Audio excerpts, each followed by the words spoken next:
सम्राट अशोक प्राचीन भारत में मौर्य राजवंश के राजा थे। इतिहास सम्राट अशोक को अशोक महान के नाम से जानती है। अलेक्जेंडर के बाद सिर्फ सम्राट अशोक को ही महान की उपाधि दी गई। सम्राट अशोक भारत के सबसे महान शक्तिशाली राजाओं में से एक थे। सम्राट अशोक ने ही भारत को अखंड भारत बनाया। सम्राट अशोक का जीवन कांटों और उतार चढ़ाव से भरा था, पर उन्होंने इन सभी बाधाओं को पार कर इतिहास बना दिया। आज हम इन्हीं महान सम्राट के बारे में आपको बताएंगे। सम्राट अशोक का जन्म 304 ईसा पूर्व में पाटलिपुत्र में हुआ था। अशोक की मां का नाम सुभद्रांगी या रानी धर्मा था और पिता का नाम सम्राट बिंदुसार था। सम्राट अशोक का जन्म क्षत्रिय मौर्य वंश में हुआ था।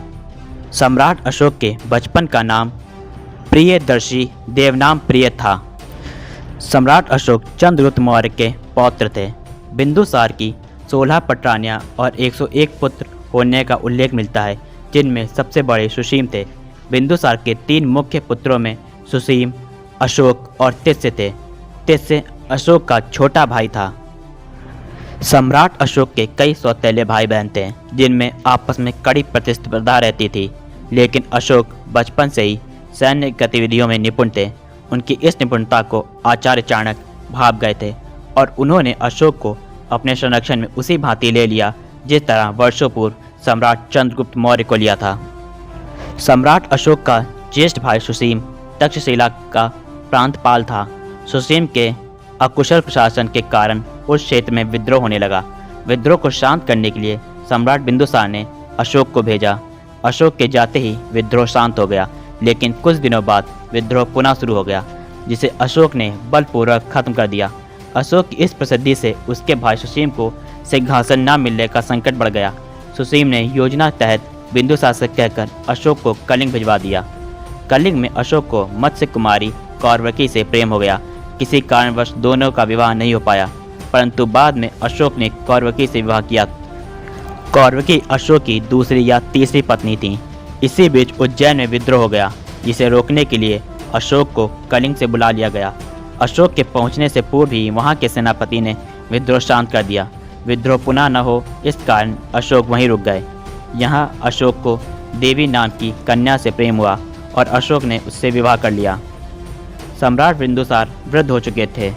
सुसीम ने राजकाज अपने हाथ में लेकर प्रजा पर अत्याचार आरंभ कर दिए। अशोक के 99 सौतेले भाइयों ने मिलकर अशोक की मां को मार डाला। अशोक अपनी मां से सर्वाधिक प्रेम करते थे। अपनी मां की मृत्यु का समाचार सुन अशोक ने रौद्र रूप धारण कर लिया। अपनी सेना के साथ अशोक ने सुसीम पर आक्रमण कर दिया। अशोक ने एक एक कर अपने सभी 99 सौतेले भाइयों समेत सुसीम को मौत के घाट उतार दिया। अशोक खुद राज सिंहासन पर बैठे और मौर्य वंश के तीसरे सम्राट बने, पर अशोक का क्रोध शांत ना हुआ। अशोक की तलवार ऐसी चली कि पूर्व से लेकर पश्चिम तक, उत्तर से लेकर दक्षिण तक, लगातार 8 वर्षों तक अशोक ने घनघोर युद्ध किया।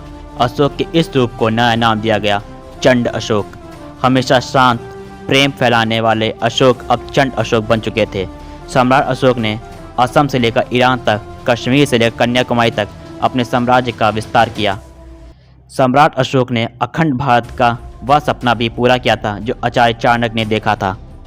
सम्राट अशोक संपूर्ण भारत पर अपना राज्य स्थापित कर चुके थे, सिवाय कलिंग के।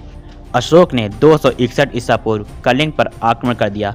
यह युद्ध महाभारत युद्ध के बाद दूसरा सबसे भीषण युद्ध माना जाता है। अशोक ने इस युद्ध में लाशों के ढेर लगा दिए। 1,50,000 लोग बंदी बनाए गए। 1 लाख लोगों की हत्या कर दी गई। इस युद्ध के समाप्त होने के बाद जब अशोक ने युद्ध भूमि को देखा तो खून की नदियां और लाशों के ढेर देखकर उनके हाथों से स्वतः ही तलवार गिर गई। उनकी आंखों में अश्रु बहने लगे। अशोक का एहसास हुआ कि क्रोध की ज्वाला में उन्होंने व्यर्थ ही संहार कर डाला। अशोक का हृदय मानवता के प्रति दया और करुणा से उद्वेलित हो उठा। कलिंग के युद्ध में चंड अशोक का भी अंत हो चुका था। अशोक ने वहीं शस्त्रों का त्याग कर दिया और कभी युद्ध न करने और शस्त्रों का हाथ न लगाने का प्रण लिया। अशोक का हृदय परिवर्तित हो चुका था। सम्राट अशोक ने शांति, सामाजिक प्रगति तथा धार्मिक प्रचार किया। अशोक ने अहिंसा को अपना धर्म बनाया अशोक का मन युद्ध से ऊब गया था। इसी शोक से उबरने के लिए वह भगवान बुद्ध के उपदेशों के करीब आते गए और अंत में बौद्ध धर्म स्वीकार कर लिया। अशोक ने ब्राह्मणों और सन्यासियों को दान देना आरंभ कर दिया। सम्राट अशोक द्वारा प्रवर्तित कुल 33 अभिलेख प्राप्त हुए हैं, जिसे अशोक ने स्तंभों, चट्टानों और गुफाओं की दीवारों में 269 ईसा पूर्व से 231 ईसा पूर्व चलने वाले शासनकाल में खुदवाए। इन शिलालेखों में सम्राट अशोक अपने आप को प्रियदर्शी और देवनाम प्रिय यानी देवताओं को प्रिय की उपाधि से बुलाते हैं। सम्राट अशोक ने 36 वर्ष शासन किया और 72 वर्ष की आयु में 231 ईसा पूर्व में सम्राट अशोक ने देह त्याग दी। सम्राट अशोक के बाद मौर्य वंश का भी सूर्यास्त हो गया। इस तरह एक महान सम्राट इतिहास में अमर हो गया।